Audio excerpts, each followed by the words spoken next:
Soledad radical. Todo está orientado para que sigas perdiendo en el mundo de las ilusiones.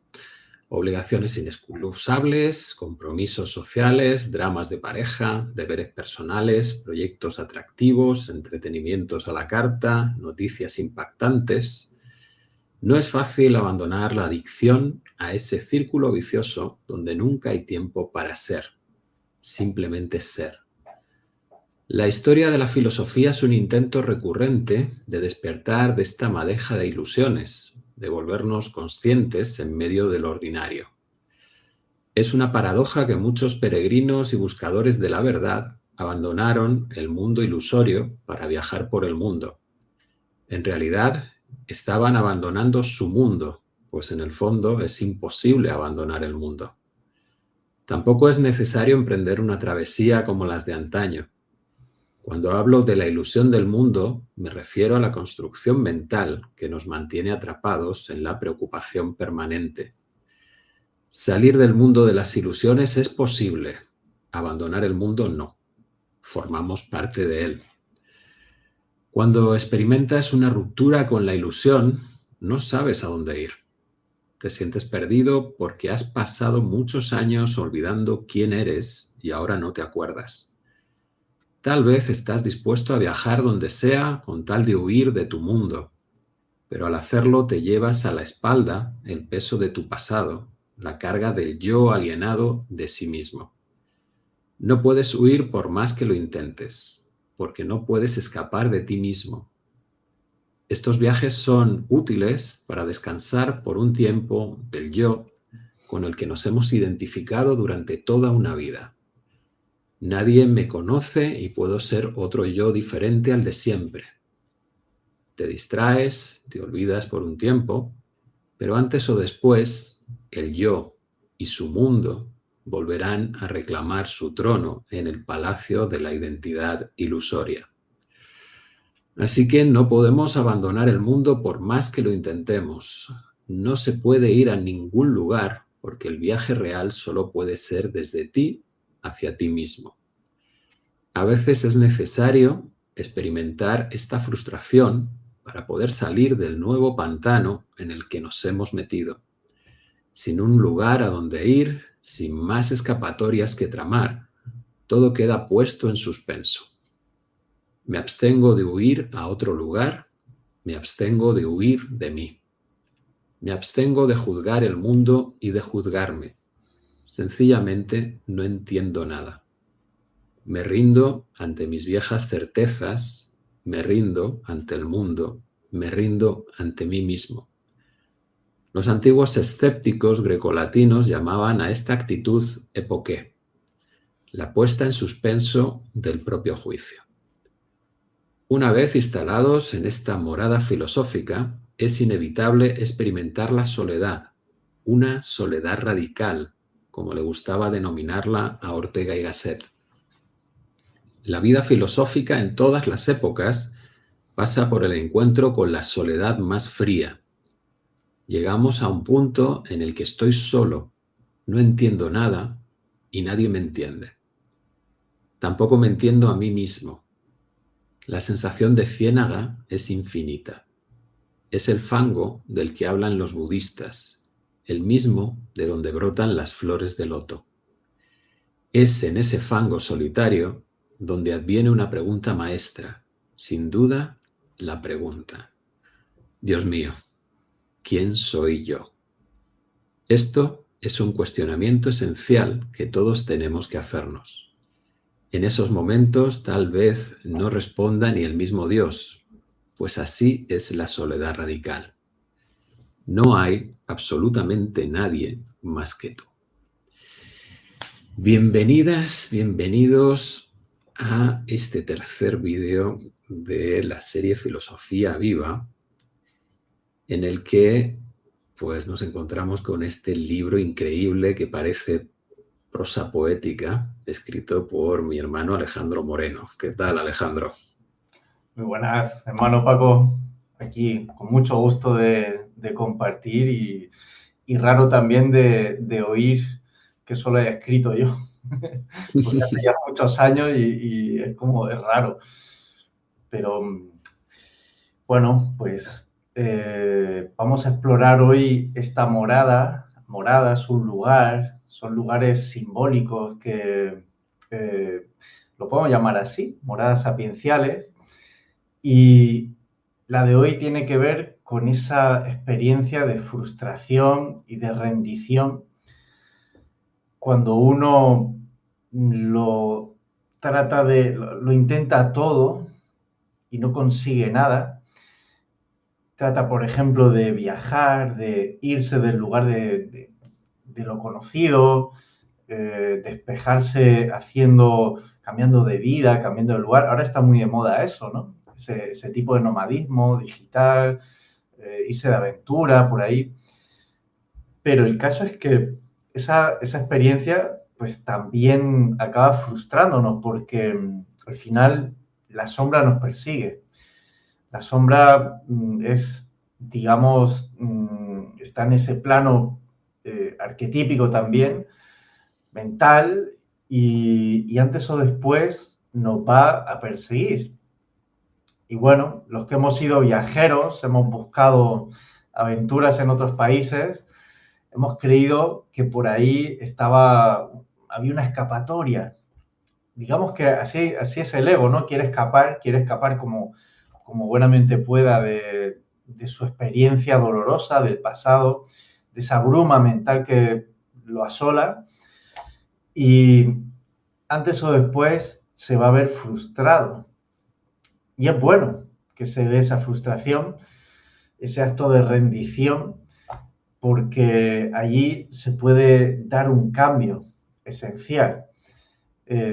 Uso esa expresión de los escépticos, ¿no? La epogé. La epogé es cuando uno llega a ese lugar en el que dice, bueno, yo no entiendo nada, ya no puedo más, me rindo y dejo de interpretar el mundo como lo había interpretado hasta ahora, porque veo que no me ha funcionado. Lo pongo en suspenso, no sé.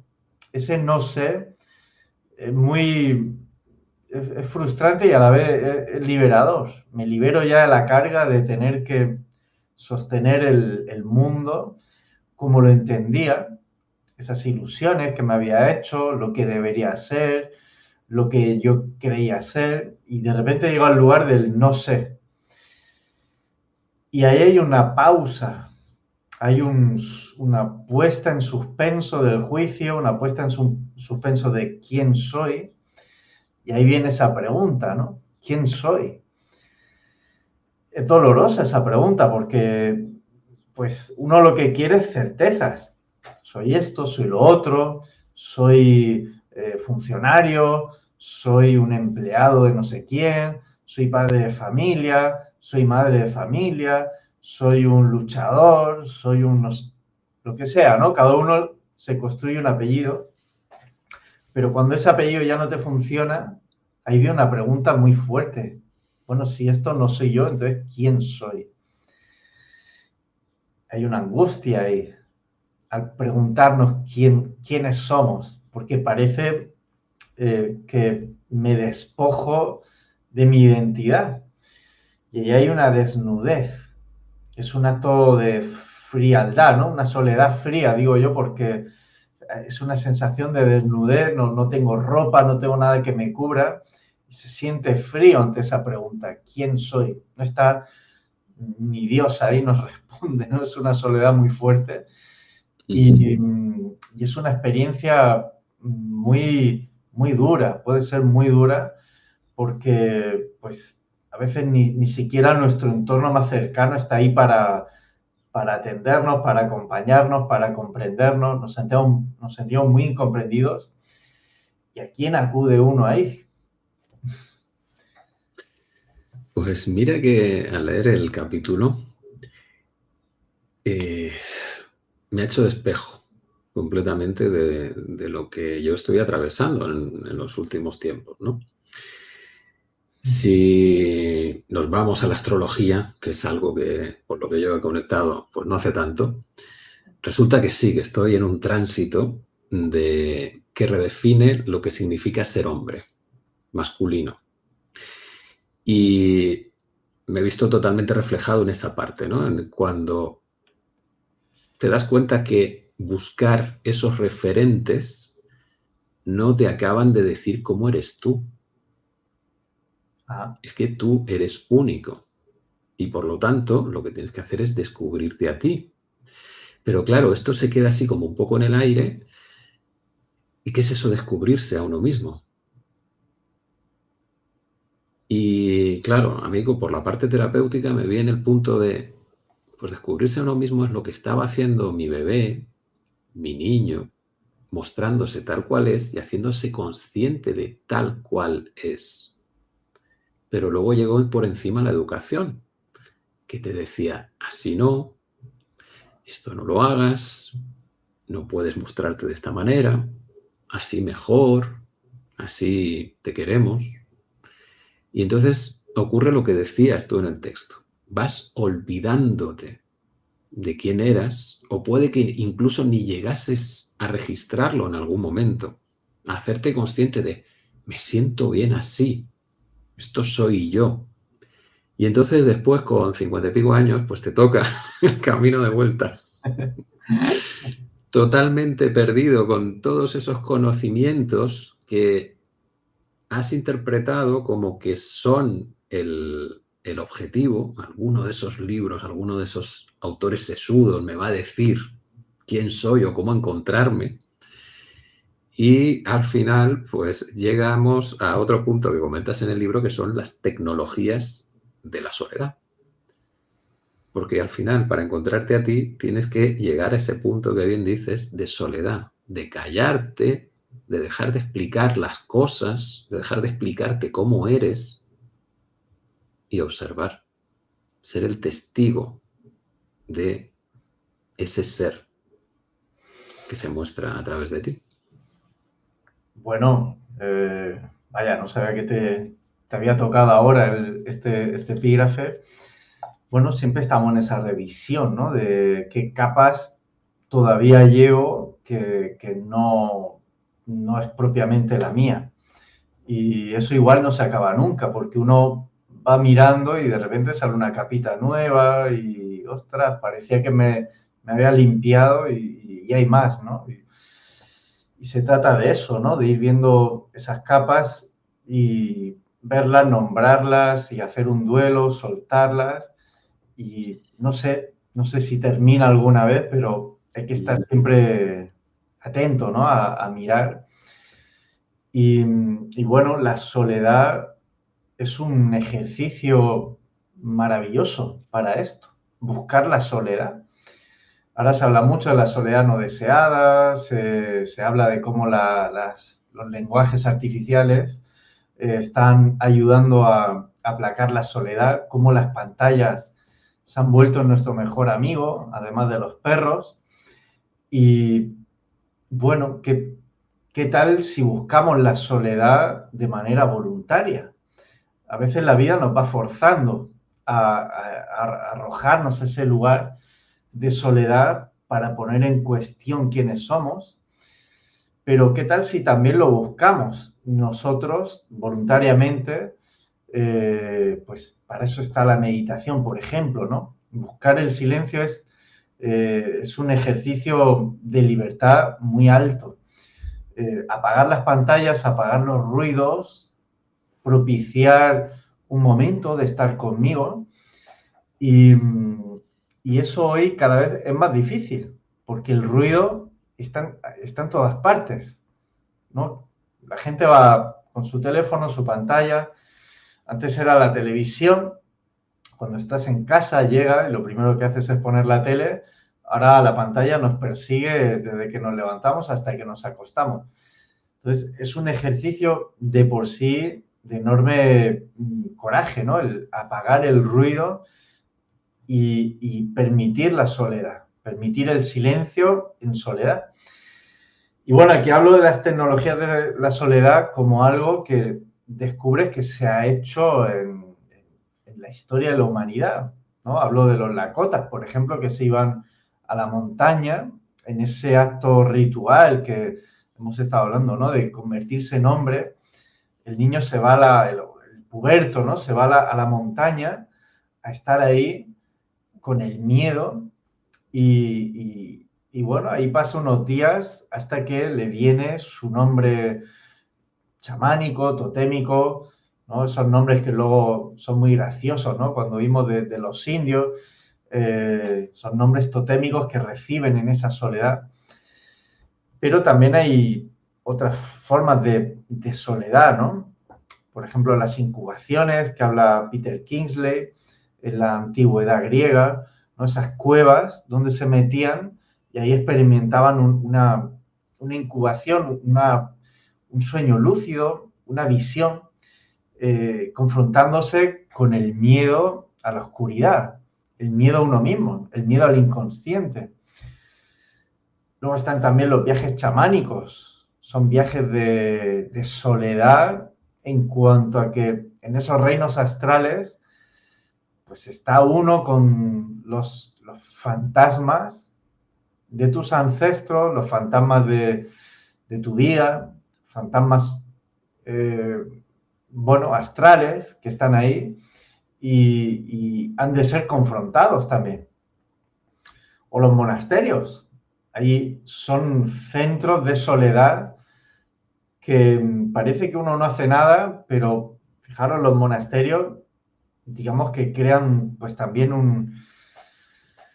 una arquitectura sagrada, es como una especie de lugar donde el silencio, que los guardianes del silencio mantienen o custodian un saber también, ¿no? Era el lugar donde se preservaba la sabiduría en la Edad Media. Entonces son lugares, técnicas, tecnologías, digo yo, que han propiciado esa soledad. A mí también me gusta pensar que esos dólmenes que hay en Antequera, Huelva, Sevilla, Portugal, toda la zona atlántica, pues lo más probable es que sean también una tecnología de la soledad muy ancestral, ¿no? El dolmen ¿cómo se llama este que hay en Antequera? No me viene el nombre, tiene 6.000 años.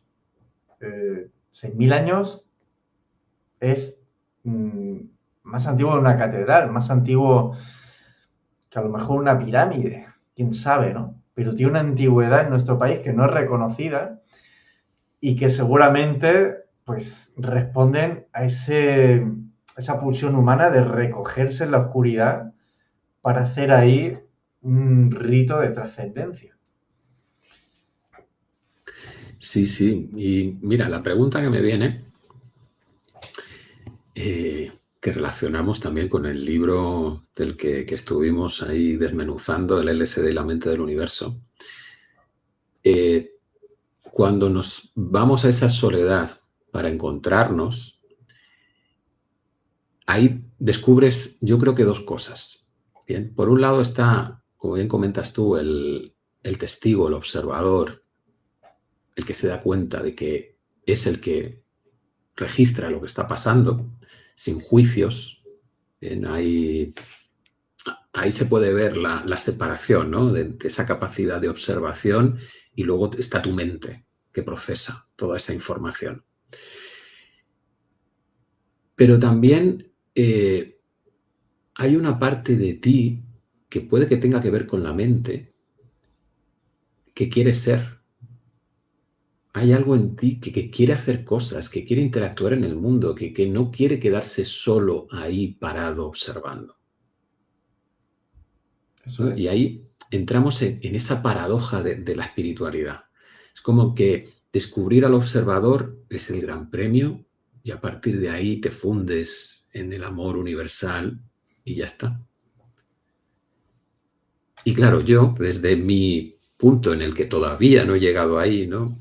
Al final, todos estos debates a mí me llevan a la sensación de que somos como esos adolescentes que están intentando rebatir a los adultos que saben más, ¿no? Que saben más porque han tenido una experiencia mayor, ¿no? Entonces estás todavía aquí en esa pelea de rendirte al observador, al testigo, al ser, a la presencia, o seguir peleando, ¿no? Ahí con tu esencia, con eso que tú quieres mostrar. Y lo mismo ese es el punto, ¿no? Primero muestra todo lo que quieras mostrar y luego quédate tranquilo. Y ya puedes llegar a tu presencia, a tu ser, ¿no? Pero mientras no hayas mostrado lo que traes, falta algo. Bueno, es un camino, ¿no? El karma yoga lo llaman el camino de la acción, es el camino del mostrar, ¿no? El hacer, la voluntad, el esfuerzo. Y hay personalidades que son así, muy activas, muy enérgicas, muy de hacer. Y ahí hay un camino también, ¿no? La vía activa. Yo creo que eso es un camino válido para cierto tipo de personalidad que son así, ¿no? De acción.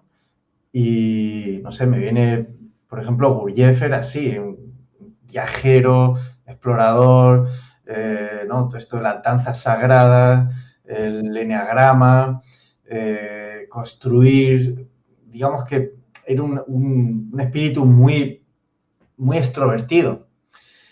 Y en esa extroversión hay un esfuerzo por expresar algo que es esencial, que es pues salir de esa lucha interna y expresar pues lo que el espíritu le dicte, ¿no? Y él trajo a Occidente el enagrama, las danzas del enagrama, bueno, pues digamos una filosofía que venía del Oriente así más esotérico y bueno, pues su vida era muy activa, muy activa. Y luego hay otro tipo de personalidades que son más del recogimiento, ¿no? Contemplativas, ¿no? El jnana yoga, ¿no? El yoga de la contemplación, más de ese silencio del cual surge la palabra, del cual surge la acción, pero hay un proceso muy pasivo, ¿no? De recoger.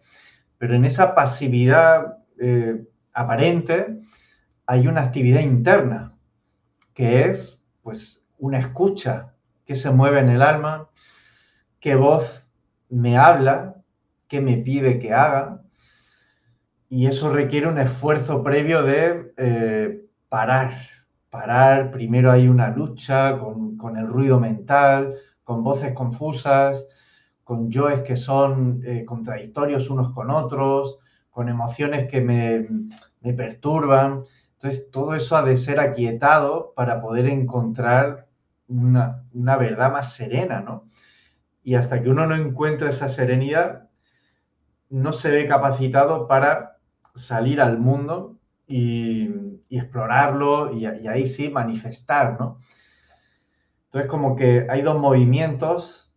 Hay quien va muy afuera para aquietarse y hay quienes necesitan recogerse mucho para aquietarse y poder actuar.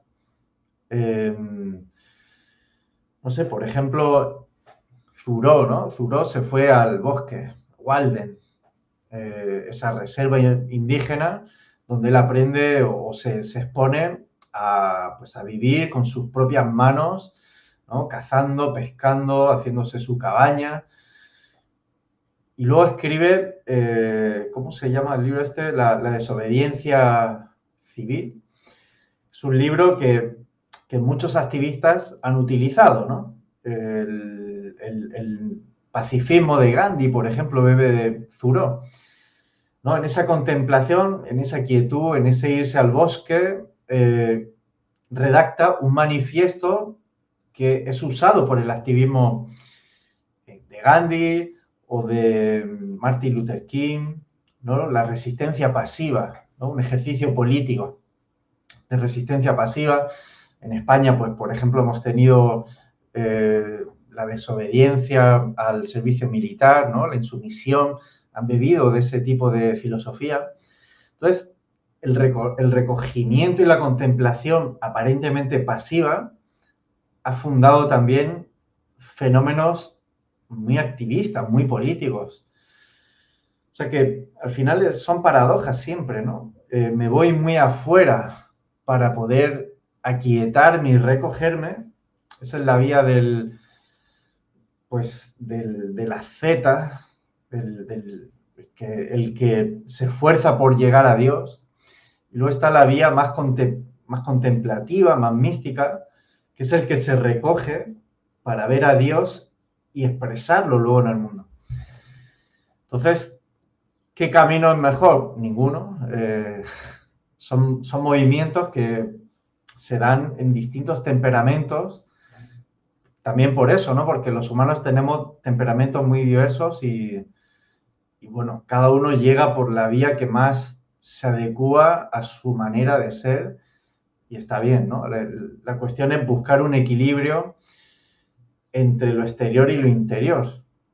Yo, por ejemplo, en mi camino ha sido más esta segunda vía, ¿no? Una necesidad de parar, recogerme, enraizarme y conforme te vas enraizando adentro, vas conectando, vas sintiendo, ya te sientes más preparado para expresar, ¿no? Es como un árbol que en esa parte no visible, que son las raíces, cuando se enraiza lo suficiente ya puede crecer hacia afuera. Pero hay personalidades que no, que son muy de expresar y en esa expresión se aquietan, encuentran esa quietud. Entonces, bueno, cada camino es válido si al final tú vas balanceando el adentro y el afuera, ¿no? La parte interna y la externa.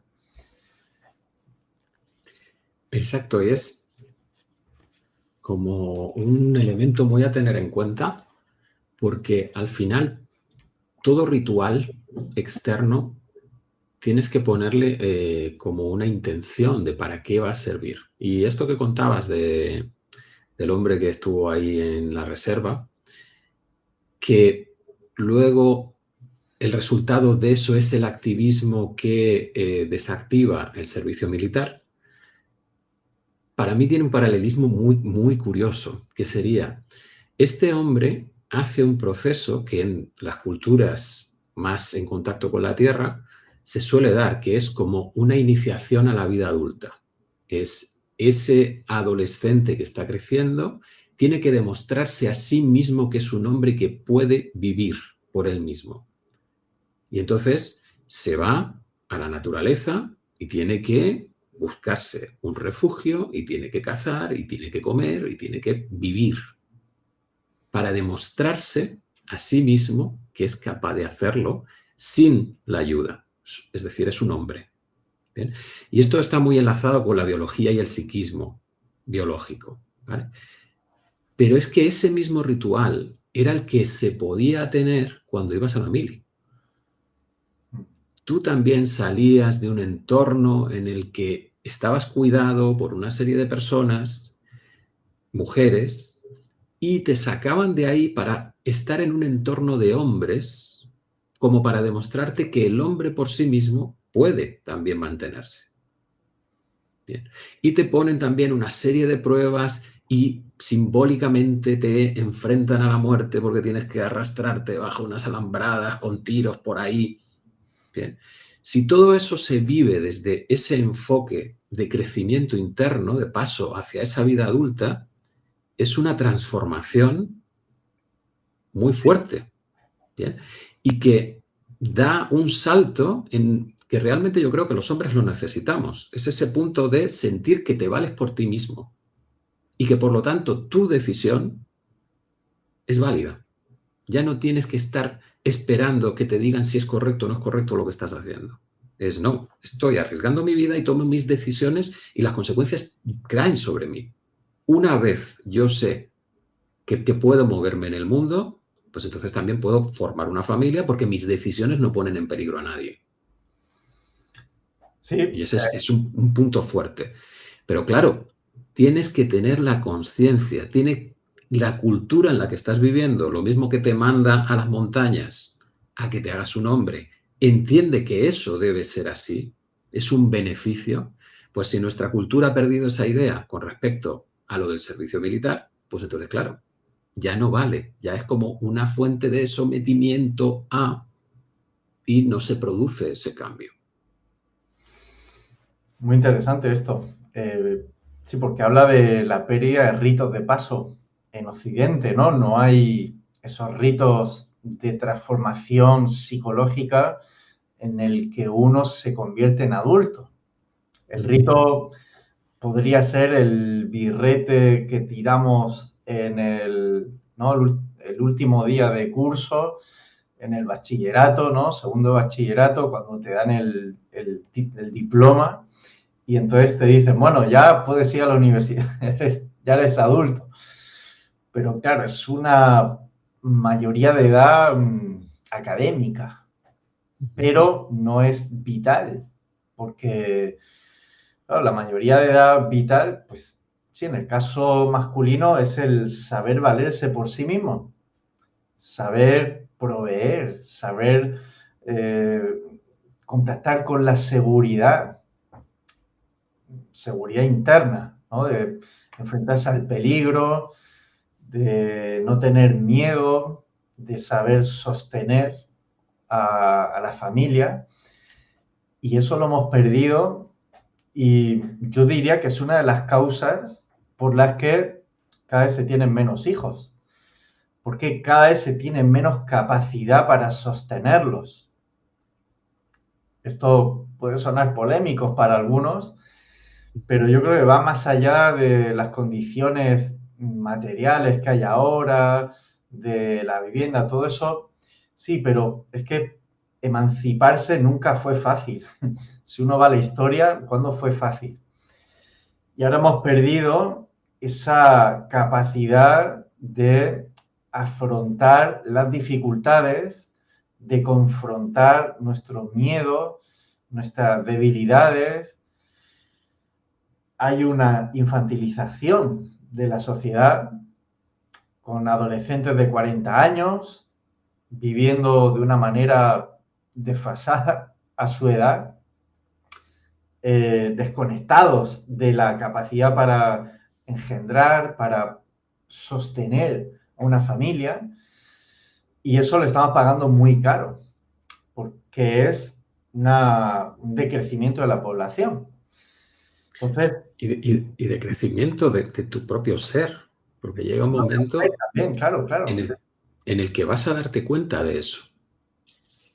Cuando te das cuenta, tienes 40, 50 años y ya se te ha pasado el momento de engendrar, de procrear, de sostener.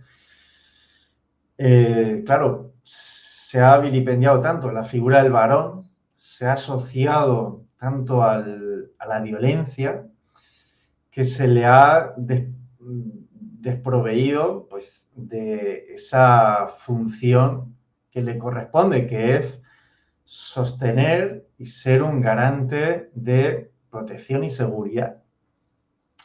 Que eso, de hecho, a las mujeres lo que más les gusta, una de las cosas que más les gusta de los hombres, sentirse seguras, sentir que es una persona que va a proveer mientras ellas están en el proceso pues, de gestación. Eso instintivamente es lo que se mueve, ¿no? Lo hablamos el otro día, me gustó mucho cómo lo enfocaste. Y si la cultura ataca eso, pues se produce una infantilización del varón y de la mujer, una desconexión de su desarrollo natural. Claro que hay excepciones, está bien que hay excepciones porque hay personas que han nacido para otras funciones y está bien, pero la mayoría no. y esa desconexión pues se da en esa pobreza ritual que hay ahora, en la que los rituales son pálidos respecto a lo que ha sucedido históricamente y eso ha empobrecido la conexión con nuestras potencias, ¿no? En este caso, los varones, la fortaleza interior, el confrontar el peligro, el miedo a la soledad, el saber valerse por sí mismo en esa soledad, pues todo eso ahora se ha diluido, cada vez más se está diluyendo y lo que estamos viendo es una sociedad debilitada en hombres y en mujeres. Vamos un poco desnortados, buscando la identidad en qué. Es que ahí estamos en el punto de la pregunta otra vez. ¿Quién soy yo? Y claro, si la pregunta empezamos a resolverla desde el punto de vista espiritual, que el mundo espiritual es el mundo superior, que también tiene que ver con la mente. Ujú. Bien, y el mundo inferior es el mundo de las pasiones, es el mundo de lo material. Entonces, cuando nos preguntamos por quién soy yo, nos estamos preguntando por quién soy yo en conjunto, todo completo, materializado aquí, o se nos va que estamos viviendo en la Tierra y nos pensamos solo que somos esa otra parte de conciencia y por lo tanto seguimos profundizando en esa desconexión. ¿Vale? Porque en el quién soy yo está mi biología. Y aquí de nuevo entramos en lo políticamente incorrecto. Está mi biología, están mis hormonas, está mi sexualidad y todas esas hormonas sexuales tienen unos patrones de conducta asociados. Por lo tanto, ese quién soy yo también tiene que ver con cómo me siento y qué me sale hacer y cómo me sale interactuar con los demás. Y por supuesto que hay un abanico gigantesco. Bien. Si lo queremos ver, pues tenemos el I Ching, ¿no? Que es como desmenuzar todas las posibilidades que tienes para un ser humano, para sus diferentes manifestaciones. En la astrología igual, tienes tus 12 signos, pero también están las 12 casas y están los 7 planetas, que todo eso mezclado te da una variabilidad tremenda. Y el fondo es volver a reconocer qué es lo que sale de ti dándote armonía. ¿Qué es lo que sale sin pensar de ti? Que por supuesto, esto cuando vienes de toda esa educación que ha reprimido lo que salía de ti espontáneamente, lo mismo ahora sale a borbotones. Ya no es una salida armónica en la que pues encajas con lo que hay a tu alrededor, sino que sale pues casi con la violencia de decir, y no quiero que me lo paréis, me quiero mostrar. ¿Ven? Que eso es lo que sucede en la adolescencia, en el fondo. ¿Por qué peleamos con los adolescentes? Pues porque el adolescente está intentando ser, por primera vez, siendo consciente de que tú le has dicho que no sea. Porque preferías que fuese más tranquilito, más bueno, que estudie más, que en vez de irse a jugar al fútbol, que se quede un poquito en casa. Que no. Que el ser intenta mostrarse. ¿Bien? Y que también esta toma de conciencia de quién soy yo, para mí es necesario que tenga la vertiente material. De quién soy yo como hombre, como mujer, como ser humano. Muy interesante. La rebeldía del adolescente es un acto de salud mental. Un adolescente que no tiene vigor, energía, es que ha sido desvitalizado a edades tempranas y hay que ver ahí qué ha pasado en la familia, porque hay familias que no tienen la energía y se la succionan a los hijos y llegan a la adolescencia desvitalizados y sumisos. Y eso no es una buena señal de chico bueno. Es una señal de falta de vigor y de salud. Y luego es verdad que hay un peligro de escindir lo material de lo espiritual y tal vez en este libro yo haya caído en eso por ese olvido de la dimensión espiritual, pero es verdad que ha de ser integrada siempre cielo-tierra, materia-espíritu. El objetivo es integrar y equilibrar, ¿no? Y en ese equilibrio entra la parte material, la forma, y la forma limitada de cada uno, en este caso, es como hombre o como mujer. Y eso condiciona, por más que le pese a la corriente que hemos recibido constructivista, que dice que el hombre es una construcción y la mujer es una construcción. Entonces podemos desmontarlos en una especie de caja vacía y empezar de nuevo. Claro, los que tenemos la dicha de ser padres y madres, vemos que un niño y una niña desde muy temprana edad son muy diferentes en su comportamiento, sus intereses, su modo de expresarse. Las niñas disfrutan cuidando, buscan juegos simbólicos de cuidado, cuidado afectivo. Y los niños buscan juegos simbólicos de protección, el héroe, ¿no? El héroe que protege, que es un guardián, sin necesidad de mucha influencia cultural. Entre ellos van buscando esos juegos. Entonces, pues, ¿no será que la naturaleza se manifiesta de manera diferenciada y se complementa entre lo masculino y lo femenino? Es verdad que todos tenemos una diferenciación sexuada y todos aspiramos a un equilibrio de energías masculinas y femeninas. Pero es verdad que en esa diferenciación de sexos hay un rasgo que también nos diferencia. Los hombres buscamos ese aspecto más de cuidar, de proteger, más de la protección, y las mujeres del cuidado, parte más afectiva, y eso se ha denostado. Muchas mujeres han desconectado de la parte afectiva, amorosa, cuidadosa, y llegan a los 50 y se sienten que les falta algo. Han tenido éxito en su vida profesional, laboral, pero les falta esa parte del amor, del cuidado, que es muy Innato. funcional en ellas y han de recuperarla. Ujú. Ahí hay un desequilibrio muy fuerte también, ¿no? En esa identidad. Claro. Cuando- Pues mira, me viene a comentar un poco por la parte más técnica, biológica, neurológica de todo este tema, que nos salimos un poco de tu libro, pero yo creo que es Vale. un punto muy interesante. Porque con toda esta ideología constructivista lo que se está negando es la realidad biológica, es decir, lo material. Es curioso que estamos en el mundo materialista y una idea, que es el constructivismo, está por encima de lo material. Absurdo, ¿no? Bueno, pues las investigaciones científicas lo que nos muestran es que las hormonas, la testosterona y los estrógenos, tienen diferentes efectos.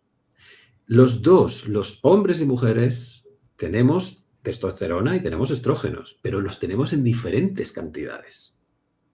Entonces, la testosterona tiene su efecto, tienes una masa muscular mayor, una mayor densidad ósea, más fuerza, bien, y tienes una tendencia a la acción externa, a moverte hacia afuera. Mientras que los estrógenos lo que hacen es como tener una mayor sensibilidad, tu sistema nervioso está en un estado de mayor relajación, lo que te hace ser mucho más perceptiva, tienes una empatía mucho más profunda, sientes en tu cuerpo lo que siente el otro, te duele a ti lo que le duele al otro. Y eso es muy femenino. Eso ¿Bien? es. Y ahí ya hay una separación biológica directa. Es armónicamente, bien, según si viniésemos sin pedradas, las mujeres tenderían a ser mucho más empáticas, mucho más de sentir lo que está pasando a su alrededor, y también son mucho más de pico, de reacción emocional, pero rápidamente descarga. Es como boom y vuelta. El hombre le cuesta ser empático, está en un estado de activación, de estrés, casi de estado basal. Eso le lleva también a ese punto de la protección, de estar observando a ver qué puede pasar e intentar evitar los problemas. Ser ese límite hacia el exterior también. Y al hombre le cuesta mucho más entrar en contacto con la parte emocional, con la empática. También le cuesta mucho más perder el control de primeras, no salta tan rápido, pero luego cuando salta sí, ya tiene mucho acumulado, mucha gasolina, y entonces volver a bajar hay que hacerlo casi físicamente, ¿no? Te tienes que ir a correr o moverte rápido para soltar todo eso que llevas encima. Bueno, pues esto es biológico. Por defecto se funciona así. Está claro que luego tienes variabilidad. Hay hombres que tienen mucha más testosterona, menos testosterona, más estrógeno, menos estrógenos. Y ahí aparece toda esa variabilidad que tenemos los seres humanos. Pero esto se sabía desde antiguo. los mitos que nos hablan de los dioses antropomórficos, cada uno con su manera de ser y reaccionar, lo que te están hablando es de los diferentes aspectos del ser humano cuando viven en conflicto. Y también tenemos a los héroes. Tenemos, por ejemplo, a Hércules. Hércules, que es hijo de Zeus y una humana, y entonces Hera, la mujer de Zeus, le sienta fatal y se lo quiere cargar, y entonces nunca le reconoce como hijo de Zeus, luego estás fuera de la familia, y entonces Hércules, ¿qué tiene que hacer? Ser el más fuerte para demostrar que es hijo de Zeus y que puede ser uno de los dioses. Bien. Y eso es la demostración de un conflicto humano, que es, si tu madre no te quiere, no te acepta porque tu padre ha hecho lo que ha hecho o la conexión no está, pues entonces el hijo vive creciendo, buscando ese reconocimiento que nunca encuentra y tiene que ser cada vez más fuerte y te vas yendo al extremo. Bien. Pero la naturaleza en sí lo que te lleva es el hombre en ese estado armónico de protección, de confianza, de un miedo muchísimo más bajo, porque en ese estado de acción está más controlado, pues es como un punto de calma para la mujer. Que en su estado emocional, ese hombre controlado, por empatía, le traspasa esa capacidad de estar tranquila. Luego, ¿qué mejor que estar ahí? Y para el hombre, la mujer, que es capaz de disfrutar de todo lo que tiene a su alrededor, de repente le saca de su estado de alerta y también llega la calma y se junta. Esa sensación de uno y otro se realimenta y la pareja es un estado de paz. Pero claro, si estás en esa armonía, si uno no confía en el otro, pues entonces por empatía, si la mujer no confía en el hombre, entonces ella está en alerta. Si ella está en alerta, el hombre pues sabe que aquí hay una amenaza, no me voy a relajar. Y si este no se relaja, pues más tensión que percibe la otra, pues todavía más arriba. Y así estamos en escalada, hasta que hay la explosión, tenemos la bronca y llega la reconciliación. Y ahí entra la sexualidad como fuente de descarga emocional. Bien, todo esto es Wilhelm Reich, Alexander Lowen, podéis ir a buscar por ahí.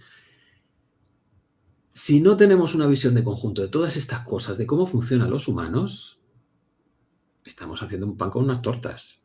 Y así estamos, viviendo en una sociedad en la que los jóvenes, chicos y chicas, no son capaces ya de juntarse. Y lo estamos viendo que las parejas cada vez duran menos y eso lo vemos como un acto de libertad, no pasa nada, pues al final la autonomía, esta visión liberal de que somos autónomos, cada uno se lo guisa y se lo come, la mujer liberada, el hombre liberado. Eso suena muy bien, pero hay que preguntarle a los hijos qué les parece, porque ello es el tercero en discordia.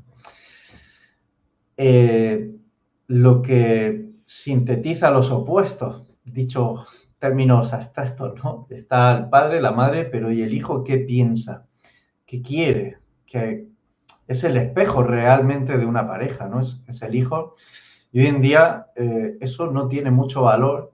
El hijo, de hecho, se le medicaliza, se le diagnostica, se le patologiza, se le lleva al psicólogo, se le medicaliza para descargar en él lo que los padres no quieren asumir, que es que la pareja no funciona.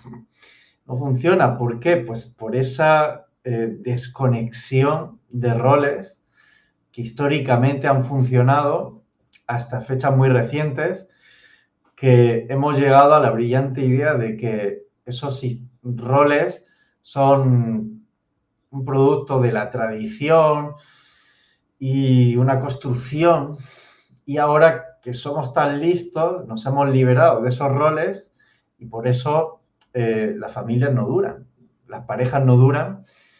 Y hay que preguntarle a los hijos por qué están cada vez más enfermos a edades más tempranas, más nerviosos, con trastornos de hiperactividad, de falta de atención. Bueno, pues porque hay un hogar disfuncional que es germen de ese tipo de patologías. Entonces, eso no lo va a solucionar la medicina psicofarmacológica. Eso se arregla reestructurando una familia rota porque los roles no son armónicos, no están bien asentados, no hay una claridad en cuáles son las funciones de cada uno. Y en ese totum revolutum en el que todo el mundo hace todo, porque somos libres y autónomos, lo que hay es un caos. Y ahí están las cifras, ¿no? Familias rotas cada vez más tempranas, parejas que no duran, dificultad para construir un proyecto de familia. De hecho, la idea de familia es también una construcción cultural anacrónica. Entonces, todo ese caos mental lo que está creando es una sociedad muy voluble, muy desmembrada, muy frágil, porque si una familia está fuerte, el niño va a estar confundido y va a ser pasto de ideologías a edades tempranas, va a ser pasto de pantallas. Y eso lo estamos viendo. Han subido el índice de suicidios en adolescentes, tentaciones de suicidios, trastornos de todo tipo, a edades que antes no sucedían. Antes lo que era una excepción, ahora es cada vez más la regla. Entonces se está construyendo una sociedad de la enfermedad que se le llama liberada. Estamos todos libremente enfermos. Por esa confusión de quiénes somos, cuál es la función de papá, cuál es la función de mamá, qué significa ser hombre, qué significa ser mujer, cuál es la energía masculina, cuál es la energía femenina, cómo equilibrar esas dos energías, porque es verdad que cada uno tiene una energía preponderante que ha de aprender a equilibrar en el espejo de la pareja. Y pues los hechos hablan por sí solos, ¿no? Lo que está pasando. Ese ataque que ha habido al arquetipo masculino y femenino está dando por resultado la desintegración de la pareja y de hijos sanos, sólidos, con claridad de qué han venido a hacer en el mundo. Eso se ha desdibujado mucho. Yo quiero contar una historia que para mí tiene mucho sentido, pero luego, claro, por supuesto, esto hay que demostrarlo científicamente y todas estas cosas. Yo creo que en la sociedad occidental estamos como estamos debido a las guerras, sobre todo las dos guerras mundiales, guerras civiles, porque lo que ocurre con una guerra cuando es masiva es que hay una generación de hombres que o muere o se traumatiza. Y esos hombres cuando vuelven a la familia, si no hay un sistema de sanación que al hombre llegue a sanarlo, lo que ocurre es que si el hombre ha muerto, la mujer tiene que ocupar todos los papeles. Y entonces sale de su energía femenina y tiene que ocupar la energía masculina. Bien. Eso todavía no sería el problema más grave, porque, bueno, la mujer lo puede hacer y podría encontrar a otro hombre que la acompañe. El problema es cuando tu hombre viene traumatizado. Si tu hombre viene traumatizado, no puedes confiar en él, porque él no puede confiar en sí mismo, porque está su mente fragmentada. Es como si tomasen posesión de él pues, los diferentes traumas, situaciones de guerra extrema que vivió, y entonces cualquier cosa que pueda ocurrir que él interprete como una amenaza subconscientemente, le dispara ese estado de miedo, de agresividad, de lo que sea, y por lo tanto es un hombre que en vez de dar seguridad y estabilidad y protección, lo que da es caos. Y entonces ahí sí que se genera un grave problema, que es la mujer identifica al hombre como un ser en el que no se puede confiar. Sí. Y ya no es que yo tenga que tomar el papel del hombre, es que además que no se me acerquen porque no se puede confiar en ellos, porque están locos. Tal cual, literalmente. Y eso son dos generaciones, la Primera y la Segunda Guerra Mundial, o también aquí en España la Guerra Civil. Pues Estos problemas puede que no se vean en esa generación precisamente, pero se ven en la de los hijos y los nietos, porque los hijos han vivido ese referente. Han vivido una madre que está sufriendo porque tiene una pareja en la que no puede confiar. Y esos hijos tienen esos referentes para sus propias vidas. Y se puede ir profundizando con lo que llegamos a intentar resolver mentalmente a través de vamos a construir otro tipo de sistema familiar porque este está roto. Y la cuestión no es reconstruir un sistema familiar, la cuestión es sanar a las personas y las narrativas que tenemos interiorizadas de cómo es ese sistema. Estoy disfrutando mucho esta conversación porque está totalmente fuera de guión, pero me está dando pistas y es muy estimulante. Claro, no es reconstruir en otro paradigma la familia, es sanar. Y aquí yo creo que un problema que ha habido es que ese hombre traumatizado por la guerra, que vuelve a casa y es violento, es alcohólico, no habla con sus hijos, no se relaciona, se encierra en esa soledad viciada, ¿no? La soledad de no expresar emociones, de tragarte todo lo que has visto y has padecido. Claro, eso se ha criminalizado. Qué malo es el hombre, porque es violento, y es verdad que es violento. Pero esa figura, ¿cómo se sana? ¿Dónde encuentra el método, el espacio para purgarse, para sanarse, para contactar con el dolor? Eso es lo que ha pasado. En esta lectura ha habido como un vacío en el que el hombre no ha sabido restituirse de un modo sano, no ha sabido mantener una autoridad sana, sino autoritaria. Ese autoritarismo de quien no se ha podido sanar, no ha sabido sanarse, no ha encontrado la manera de purgar pues esos demonios de la guerra, ¿no? Del conflicto, de la violencia.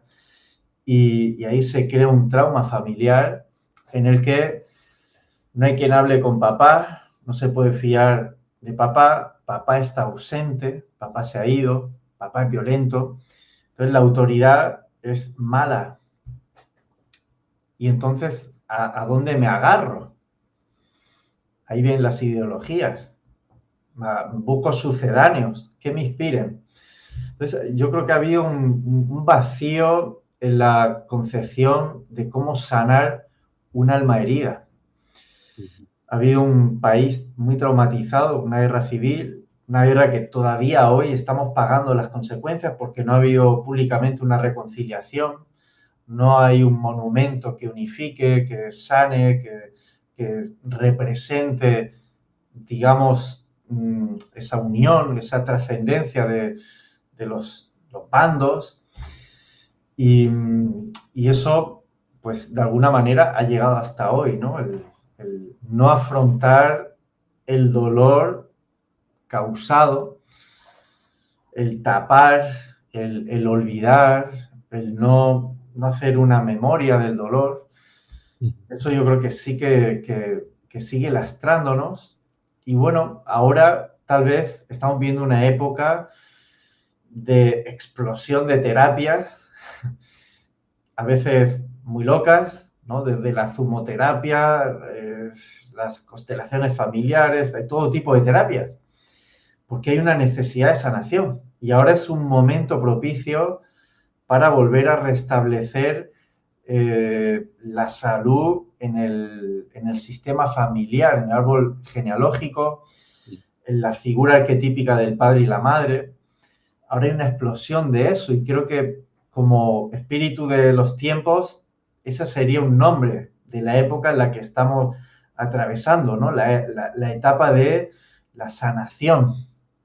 Ahora hay mucha necesidad de autoayuda, de terapias, de meditación, de círculos de mujeres, de círculos de hombres, de todo tipo todo lo que nos ayude es bienvenido porque pues ha habido una carencia muy grande, ha habido familias rotas, un país roto también, y bueno, pues nunca es tarde para restablecer esos roles sanos y también, de paso, limpiarnos de ideologías que han tratado de sustituir ese no haber sanado.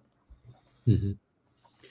Pues mira, lo que me viene a mí ahora es reivindicar los mitos como fuente de conocimiento de incluso la sanación. El mito te cuenta el conflicto y cuál es la consecuencia del conflicto, ¿no? Hércules se vuelve loco, le manda a Hera, la mujer de Zeus, la locura, y mata a su familia. Bien, ¿cómo vuelve a recuperarse Hércules? A través de los trabajos que le dice Apolo que tiene que realizar. En el fondo, esos trabajos tienen que ver con los 12 signos del zodiaco, que tienen que ver con las partes de uno mismo. Entonces, ese héroe que estaba por encima de todos los humanos, de repente tiene que hacer caso a cada uno de esos humanos que le pide cosas imposibles. Bien, y él, en vez de rebelarse, lo asume. Es un trabajo hacia adentro, es una búsqueda de todas esas partes que te componen a ti como hombre, para no ser el héroe, ese personaje que tiene que ser perfecto para poder ser aceptado. Y entonces tienes el gran esfuerzo de separar al personaje del hombre y permitir que el hombre tal cual es pueda ser amado.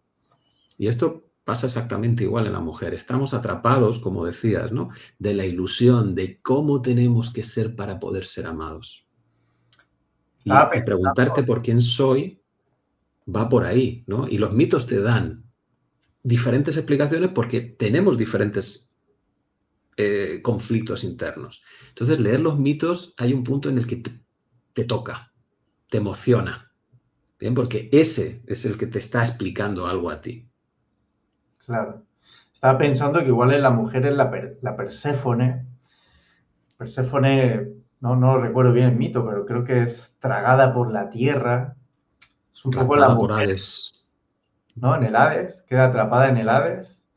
En esa. El, el mito de Perséfone tiene que ver con esa hija que está absorbida por la madre y no hay un padre. Ujú, Bien. Y entonces viene Hades, que es el inframundo, la sombra, tus instintos, todo lo que se tiene que activar para que llegues a ser mujer y dejes de ser la doncella. Llega Hades y la secuestra. ujú, ujú. Bien. Y entonces ahí, en ese mito también se muestra otro de los conflictos. ¿Qué pasa cuando la madre pierde a su hija? La madre que ha volcado toda su vida sobre ella. Que se puede dar con la hija y el hijo también, ¿no? Y pues Perséfone va a ese inframundo y depende de la tradición, come la granada o Hades le engaña para que coma la granada y la granada tiene esa simbología de la sexualidad, de transformarte en mujer. Mm. Porque transformarte en mujer también tiene que ver con la vida, la muerte, los instintos, las pasiones, todo eso que estaba ahí tapado y que para la doncella no existía porque era pura y romántica. Bien, y entonces llega un momento en el que Deméter, que entra en desesperación y entonces para todas las cosechas, ya no puede crecer nada, pues llega a un punto en el que tiene que pactar y tiene que decir, no, no, vale, vamos a permitir que existan los ciclos en el año, y entonces haya épocas de cosecha, pero hay otras épocas en que mi hija se va con su marido al Hades. Y entonces las cosas mueren, ¿no? La naturaleza parece que se apaga con el otoño y el invierno. Ah, Fíjate que esto en el fondo es la traducción a un mito de un conflicto puramente humano. ¿Qué pasa cuando los hijos se tienen que separar de los padres? ¿Cómo logramos que los hijos dejen de ser hijos y se conviertan en adultos? mm. Interiorizando todo lo que significa ser adulto, que es la realidad completa, las sombras y las luces. ¿Qué pasa ahí? Bueno, pues está reflejado ahí en los mitos, son algo más que historia, ¿no? Son arquetipos de la maduración de la psique y hay que saber leerlos desde ahí también, ¿no? Para darle una lectura que no sea la literalidad de lo que le, ¿no? De los dioses, sus luchas. Bueno, están hablando de la psique humana proyectado en ese lenguaje simbólico que, ¿no? Jung ha hablado mucho de eso, ¿no? Y Ujú, está también los cuentos, tienen mucha más trascendencia de lo que parece, ¿no? ujú, Estaba pensando en el cuento de Caperucita, ¿no? Caperucita va de rojo, es como la adolescente que ya, ya menstrua, ya puede engendrar, pero entonces tiene el peligro del lobo, el lobo que se la quiere comer, ¿no? La iniciación a la sexualidad también y los peligros que hay ahí. Entonces, bueno, en los cuentos también tenemos mucha sabiduría y el ujú, tema, pues, es buscar qué, cuál es nuestro lugar como hombres y mujeres, ¿no? Un poco cuestionar ya esa idea del constructivismo que nos ha ujú, hecho tan volátiles, tan de mantequilla, y ver cuáles son, digamos, el lugar que a cada uno le corresponde y los desafíos que a cada uno le corresponde, los miedos inherentes a la maduración de cada uno de esos dos roles, ¿no? Y bueno, aceptar que crecer duele, asumir el rol duele, pero el premio es la maduración biológica que ha de ser también una maduración emocional, una maduración mental y una maduración espiritual. Ha de integrarse esos distintos niveles para que la maduración sea completa y no quede pues desfasada, desacompasada, descompensada. Que sí, a veces nos va mucho a lo espiritual, pero la vida terrena se convierte pues, en un valle de lágrimas, ¿no? En un autoengaño también, ¿no? Un miedo a comprometerse con el mundo, a ser parte del mundo, a asumir los compromisos propios de la vida de familia y eso trae consecuencias pues desastrosas también, ¿no? Esa espiritualidad mm, New Age un poco blanda o descomprometida que tampoco es real, ¿no? y todo esto empieza con la pregunta de quién soy yo. ¿Quién soy yo? Bueno, pues para que veáis que este libro también da posibilidades de entrar en muchos temas en cada uno de sus capítulos. Es un libro de filosofía, te ayuda a pensar, a reflexionar, a profundizar en todo esto.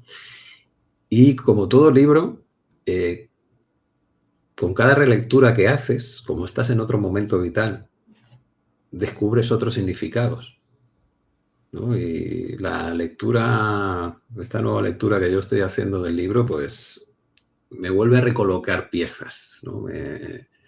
Me vuelve a poner un poco la brújula en el camino. Así que, bueno, Enriquece un también, ¿no? placer y encantado de compartir contigo todo esto. Pues yo también porque hoy hemos dado como un contrapunto al capítulo, esa parte más biológica, instintiva, que no está reflejado aquí y que es necesario porque se trata de integrar, ¿no? Aquí está más reflejada la parte espiritual, pero es verdad que lo justo es darle una mirada más integrada, porque si no nos volvemos a descompensar y hay mucha confusión. Así que nada, yo también te lo agradezco, este aprendizaje espontáneo que está surgiendo en nuestras conversaciones, que está enriqueciendo también la mirada que trae el libro. Ujú. Y bueno, si queréis más información, ¿vale? Pues Alejandro tiene su boletín de noticias, va a empezar un curso dentro de poco. Cuéntanos, Alejandro. pues va a empezar en noviembre, Filosofía Viva, y va a ser un trabajo de autoconocimiento experiencial, como es la invitación que hacemos en el libro, y podéis inscribiros a través de la Universidad del Terreno, ahí encontráis la información, fechas, precio, todo. Y va a ser un curso muy experiencial, muy de que tú te remangues y empieces a mirar, pues, todas esas capas que llevamos, de autoengaños, de falsas seguridades, de confusión, y a través de ejercicios, pues, vamos a ir confrontando esa parte confundida que traemos para ir integrando esas otras partes que todos necesitamos integrar para ser una persona realmente adulta y madura. Y Paco, también tu curso de neurochamanismo. Eso es, que empezará en octubre, a principios de octubre. Tengo que sacar esta semana, la que viene, ya la inscripción, que se puede hacer en la web libertademocional.es. Y pues es una propuesta de empezar a jugar con esas habilidades especiales que todos tenemos, porque somos humanos, que implican nuestra imaginación y nuestra ilusión. Ser capaces de ilusionarnos con las cosas abre la puerta a la magia, a que ocurra aquello imposible y que se empiecen a dar las casualidades en nuestra vida que nos van aproximando a eso que hemos deseado. Entonces, si lo integramos de una manera así lúdica, pero también poniendo una base mental basada en la neurología y como la traducción, ¿no?, a nuestro mundo occidental de la tradición chamánica, pues yo creo que es bastante interesante para empezar en este mundo de creación de realidad.